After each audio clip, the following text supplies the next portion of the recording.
not the guy he's portrayed to be. He has stood in the way and made sure that I'm not allowed onto GB News. He's made sure he tried to do the same with Getter when I had that platform. You don't want to be known as a Tommy Robinson social media. These are his words. You don't want to be known as you need to get rid of Tommy Robinson. So trying to get me sidelined from social media that when I finally get a voice. So all these things with Nigel Farage, always been running away from never wanting to be seen with us because we're extreme. Well, mate, you're branded as extreme now yourself. Having watched today's hearing at the Royal Courts of Justice between Tommy Robinson and the corrupt socialist two-tier British government, I have absolutely no doubt. There is absolutely no doubt in my mind that Slippery Starmer intends to crush this man psychologically in prison.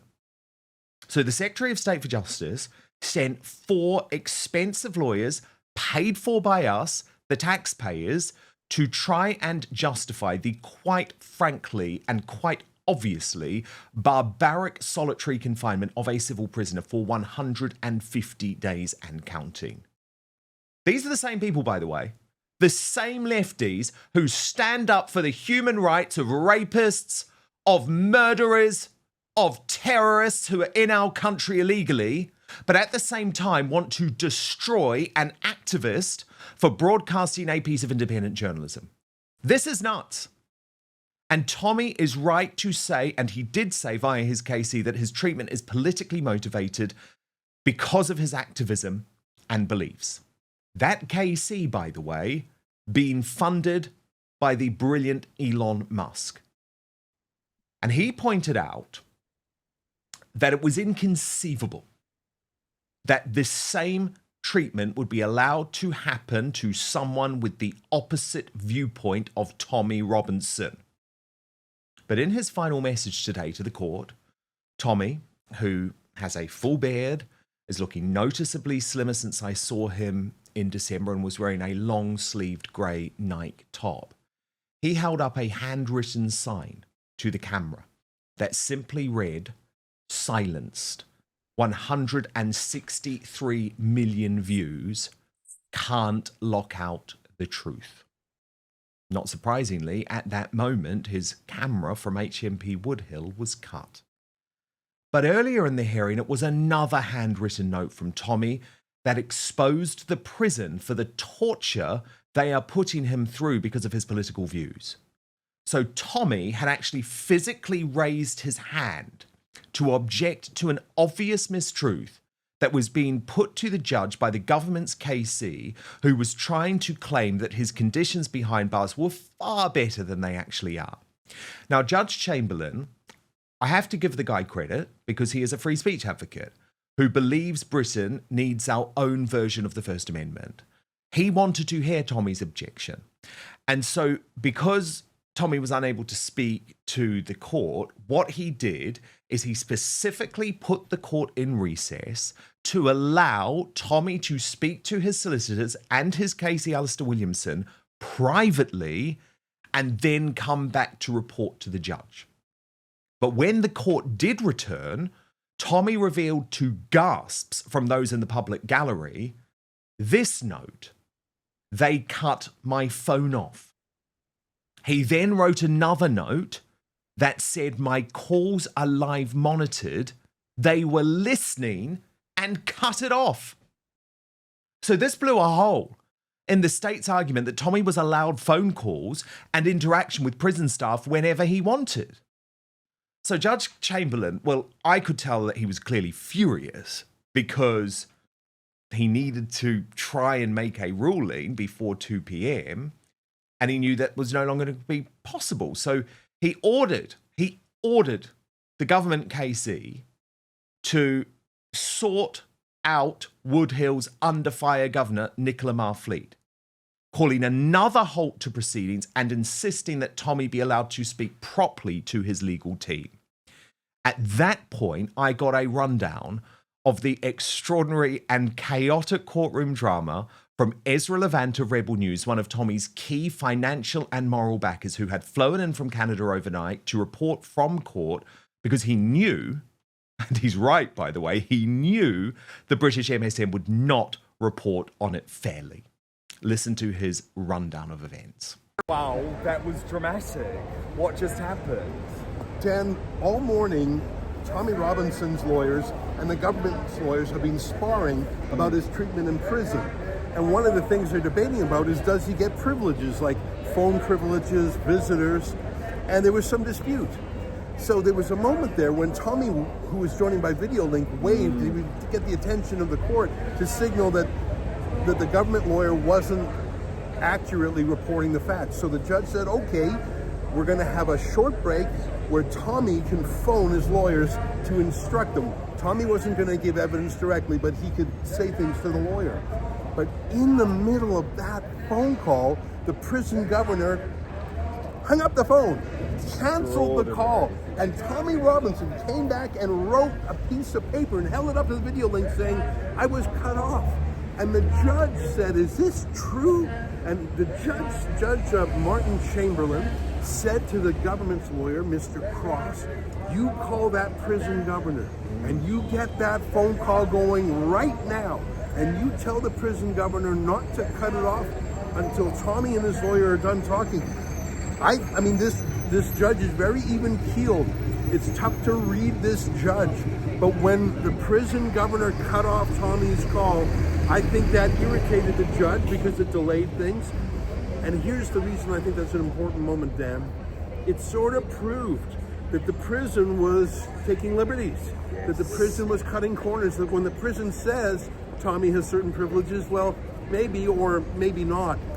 Of all the things said this morning, I mean, I think Alistair Williamson, the lawyer for Tommy, he's an excellent King's Counsel. I love listening to him myself. But I think perhaps the most persuasive moment was for the judge to witness firsthand the whimsical, capricious, and perhaps even abusive nature of the prison. Amazing. Well, especially because up until that point, the KC for the Secretary of State had been saying, Tommy gets contact all the time, there are people in there all the time. He couldn't even get the attention of a prison guard during the trial.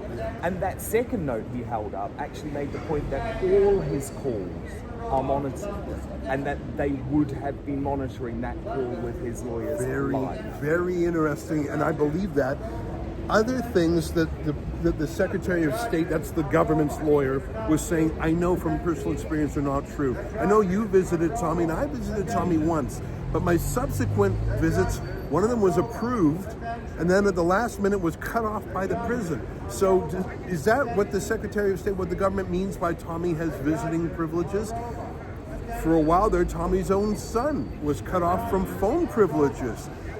There's a lot of liberties being taken, and there's a certain cruelty there. And listen, Tommy's been in solitary for about 150 days. It's not meant to be that way, Dan. And listen, I'm not saying Tommy is going to win. It feels like it's on a knife's edge here. It does. And we've got about an hour right now, but I think Tommy's got a shot. And remember what's being decided today, not the substance of Tommy's complaint, but the scheduling question is, has Tommy proved to the judge that things are urgent enough and emergency enough to have a speedy hearing? So today is not the final disposition of should Tommy be in solitary. Today is a judge saying, is this something we should fast track because it's really urgent? And I think the strongest piece of evidence that Tommy's lawyer, Alistair Williamson, presented was a detailed psychological evaluation by a mental health professional sent in to examine Tommy, and talking about his PTSD, his ADHD, how some of it is from his last stay in solitary confinement, how that is affecting Tommy's mindset. I won't try and repeat exactly what the doctor said, but it was pretty persuasive. Yes, it was. And by the way, the government didn't dispute any of that psychologist's findings. So you know what? If I had to guess, it's foolish for me to guess because we're going to find out the result in about an hour. But I think this judge is going to say, you know what? Let's have that hearing sooner rather than later. He's not going to make a final disposition about what happens in the hearing, but I bet he goes for a quick hearing. One last detail. I tried to Google a little bit about this judge. I hadn't heard of him before today. His name is Martin Chamberlain. Senior guy, obviously pretty smart guy, from Edinburgh originally, if I'm not mistaken.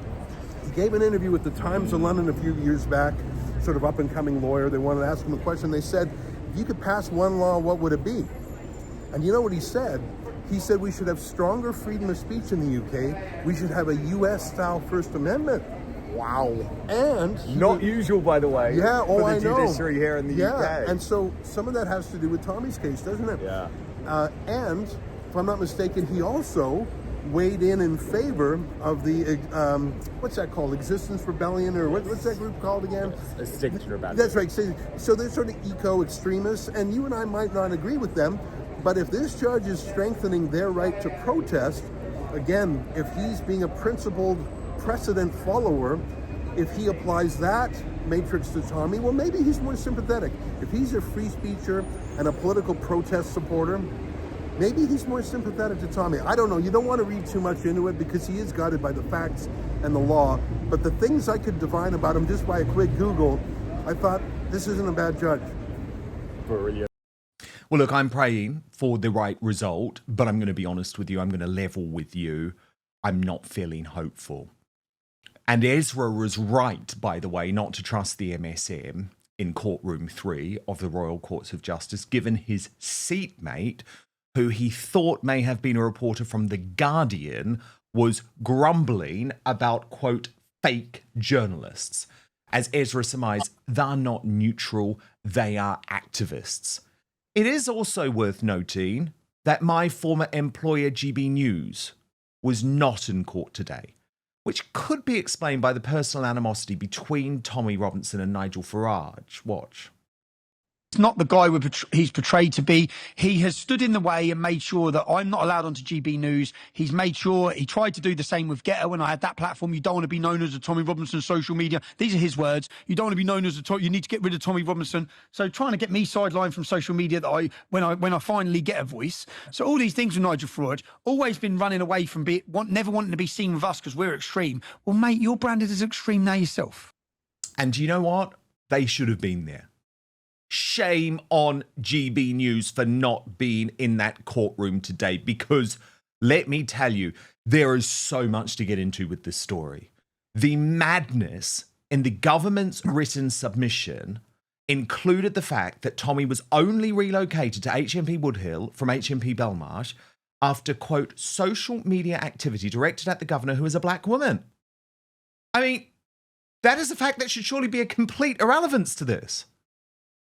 I think it was Ezra who actually summed up what he was witnessing in court, because sometimes actually you've got to be you've got to be outside the country to understand how shocking what's happening really is. And he posted, I find this amazing. Everyone agrees that UK's prisons are out of control, are run by Islamic gangs and are violent places. It's just a given that's how it is.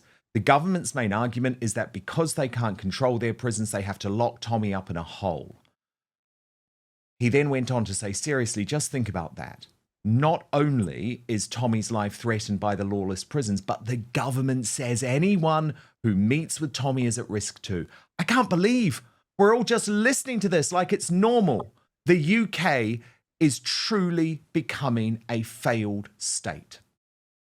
And I've already read one of the mainstream media reports, and they are focusing on completely the wrong thing.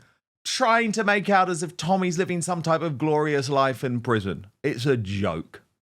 Now, as part of his submission, Tommy pleaded for this torture to end. He said he is terrified of the long-term consequences. He simply wants to leave prison mentally well and not mentally broken. Any humane country, any humane government would give him that chance. Now, the superstar panel. But first, this episode of Outspoken is brought to you by Manscaped, the global leader in men's lifestyle and grooming. Every man knows the unbeatable feeling of a fresh barbershop shave. Now, what if I told you that you no longer have to wait weeks or even months between appointments to experience it?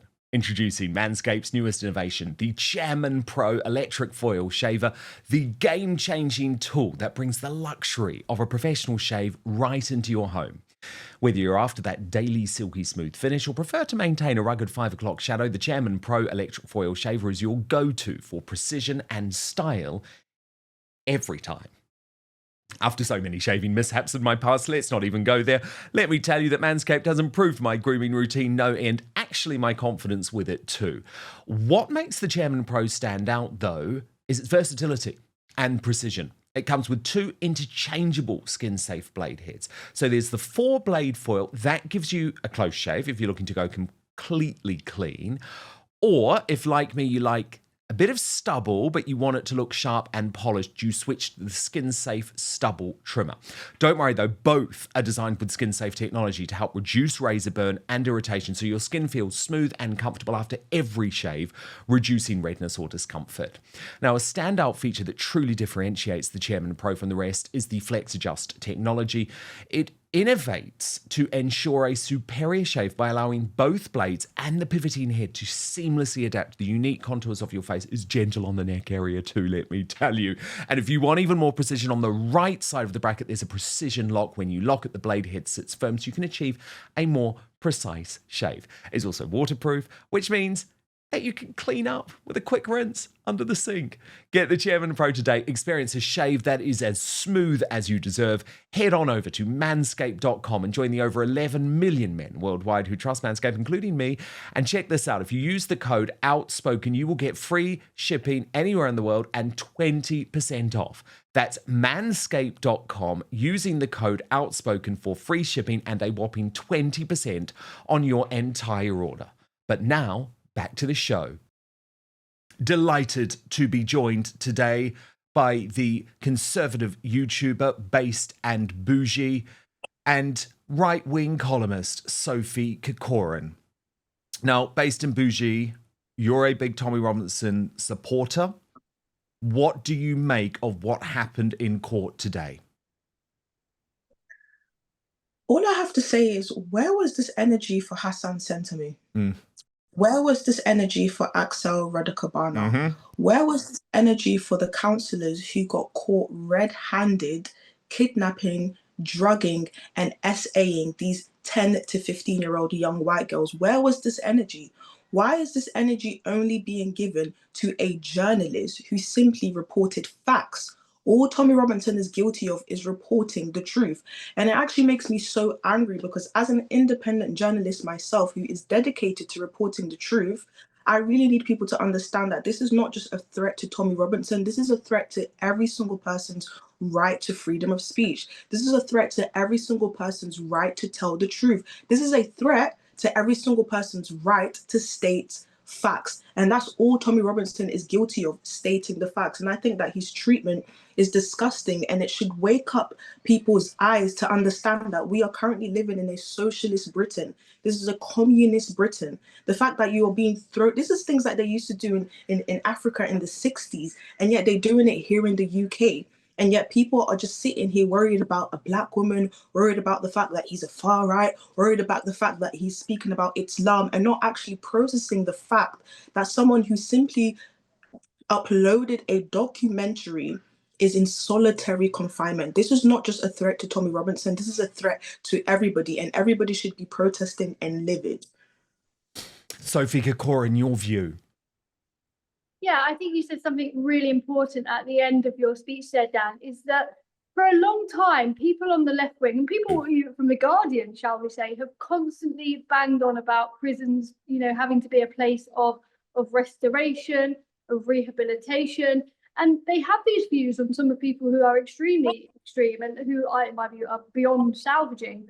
So why don't they express the same view towards Tommy Robinson? Why is it okay for a prison to be used in a way of punishment, but of severe punishment, one that is far more disproportionate perhaps than I say perhaps, is definitely far more disproportionate than what it needs to be? And secondly, it's rather hypocritical of them to have the view that prisons should be nice, it should be about rehabilitation and supporting. And as soon as it comes to Tommy Robinson, be advocating policies that are beyond basic human rights and beyond what we pride ourselves on as a country of treating our prisoners fairly.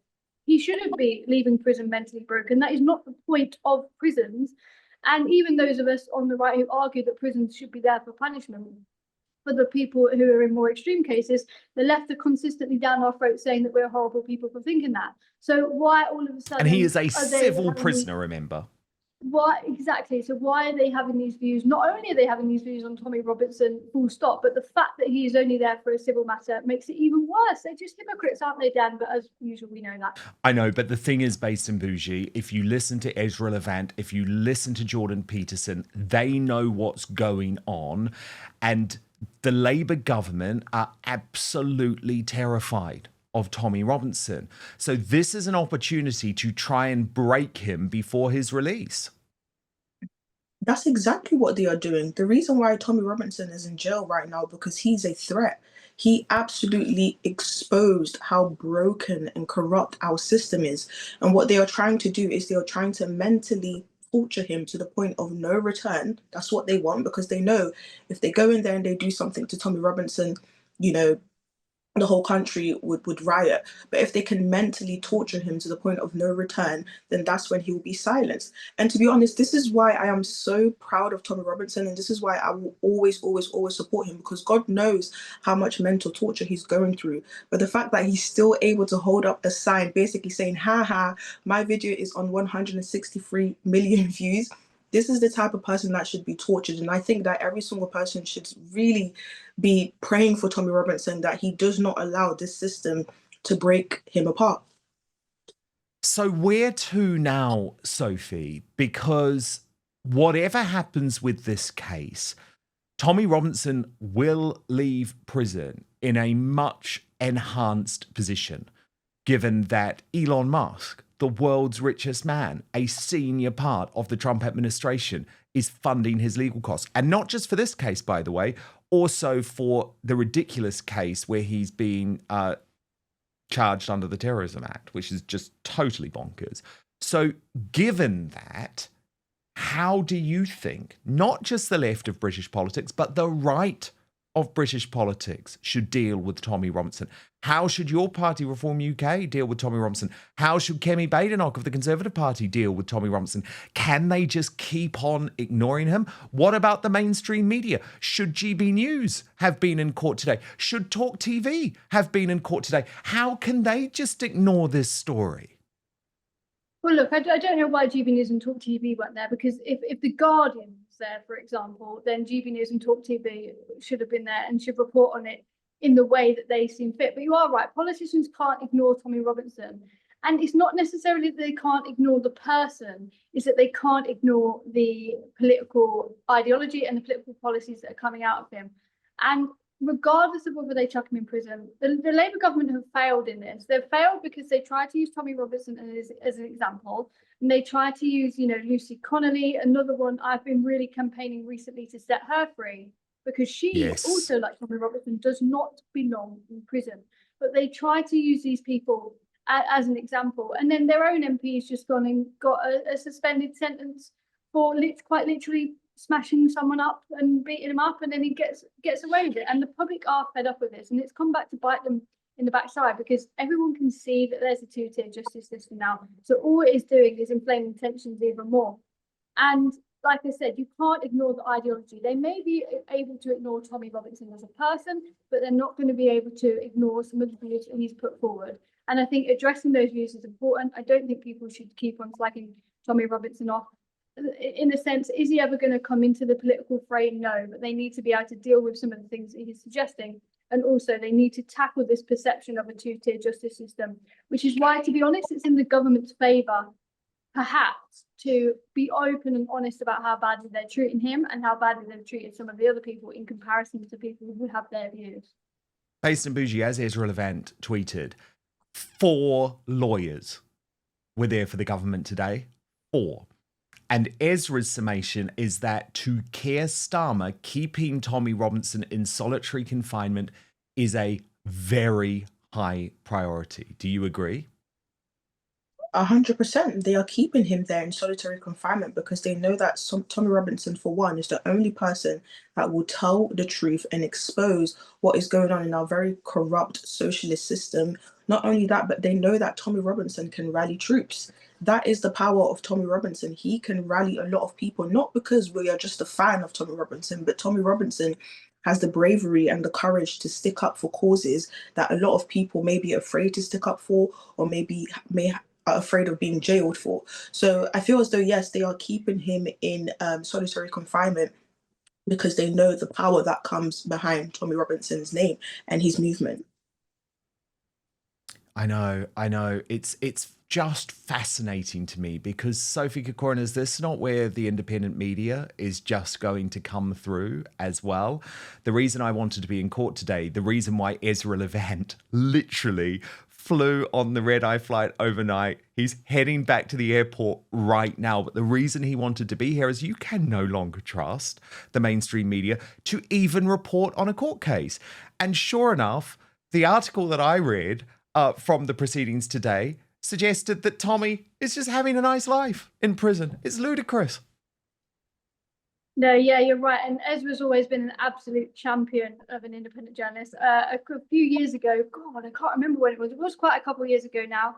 I went to Davos actually with, it was during the pandemic because none of them were vaccinated. So they weren't actually allowed to leave Canada. So they had to send, there was 2 Brits, 2 Americans, one of them was Avi Yemeni, and 2 Australians, one of them Avi, and 2 Americans. And we all went to Davos with Ezra. So he's been a real champion of independent journalism. He's someone that I think's really paved the way globally, and of course independent journalism's become really important in the UK. But yeah, you can't trust the media, and the public know that because we're seeing things, like I said, like the 2-tier justice system coming out. But I want to touch on the point what Based and Bougie said, is that they're not doing it to Tommy because he's the only one that's going to break the silence. They're doing it because he is one of the most powerful. He's not the only one, but he's one of the most powerful. And essentially what they're doing is they're trying to use him as an example, in the sense that if we can do this to your king, if you like, then we can do it to you. If we can go after Tommy Robinson, if we can break this man, if we can shove him in solitary confinement, then we will do it to you. So you better shut your mouths, which is essentially what the government is aiming to do. They're trying to use Tommy Robinson to spread a message and say, if you do this, we can come after Tommy Robinson. We will come after you, dear working class man in Wootton. So you better be quiet. You better not say anything. Meanwhile, we're going to protect our Labour councillor that's just beaten up one of his constituents. And by the way, for all of those lefties who care all the time about mental health, well, all you need to do is listen to the reports read out in court today to prove that what Tommy Robinson is being put through is having the most shocking impact on his mental health, causing ADHD, causing severe PTSD. But they don't give a damn about that because it's Tommy Robinson. And let me just repeat, where are the human rights lawyers? Where are the human rights lawyers that stick up all the time for terrorists, for rapists, for murderers who are in this country illegally? But when it comes to Tommy Robinson, human rights go out the window. All of these lawyers who say things like, oh, we have to defend people who we don't agree with. We have to defend foreign murderers. They have to be given a chance to stay in the United Kingdom. But when it's Tommy Robinson, they do not give a damn. Thank you so much for watching Dan Wootton Outspoken. Please click on my face just to the bottom left to subscribe to this brand new independent news source and turn on the notification bell so you'll be alerted to our brand new live shows, uncancelled interviews, and special royal episodes. Outspoken is also now available as a podcast, so you can listen to the show every weekday on the go, wherever you are.